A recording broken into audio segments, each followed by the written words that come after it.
விழுப்புரம் மாவட்டம் மரக்காணம் தருமபுரி வீதியில் அமைந்துள்ளது பிரசித்தி பெற்று திரௌபதி அம்மன் கோவில். இக்கோவில் திருவிழா ஆண்டுதோறும் சித்திரை மாதம் நடைபெறுவது வழக்கம். இந்த நிலையில் இக்கோவிலுக்கான திருவிழா கடந்த ஏப்ரல் மாதம் 18ஆம் தேதி கொடியேற்றத்துடன் துவங்கியது. அதிலிருந்து கடந்த 19 நாட்களாக அம்மனுக்கு பல்வேறு சிறப்பு யாகங்கள், அபிஷேக ஆராதனைகளும் நடைபெற்றது. இதனைத் தொடர்ந்து சர்வ அலங்காரத்துடன் அம்மன் வீதி உலா நிகழ்ச்சியும், மகாபாரத நிகழ்வுகளை வலியுறுத்தும் வகையிலும் தெருக்கூத்து நடைபெற்று வந்தது. இதன் முக்கிய நிகழ்ச்சியாக 20ஆம் நாள் உற்சவமாக தீமிதி திருவிழா நடைபெற்றது. இந்நிகழ்ச்சியை முன்னிட்டு காலை முதல் அம்மனுக்கு சிறப்பு அபிஷேக ஆராதனைகள் செய்தனர்.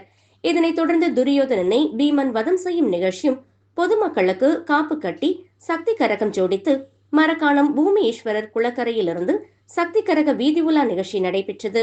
இந்நிகழ்ச்சிகளை தொடர்ந்து காப்பு கட்டி விரதமிருந்த பக்தர்கள் கோவில் எதிரில் நெருப்பு குண்டத்தில் இறங்கி தீமிதித்தல் நிகழ்ச்சி நடைபெற்றது. இந்நிகழ்ச்சியில் மரக்காணம் மற்றும் சுற்றுப்புற பகுதிகளில் இருந்து திரளான பொதுமக்கள் கலந்து கொண்டனர். இந்நிகழ்ச்சிக்கான அனைத்து ஏற்பாடுகளையும் விழா குழுவினர்கள், இந்து அறநிலைத்துறை அதிகாரிகள் மற்றும் பொதுமக்கள் செய்திருந்தனர்.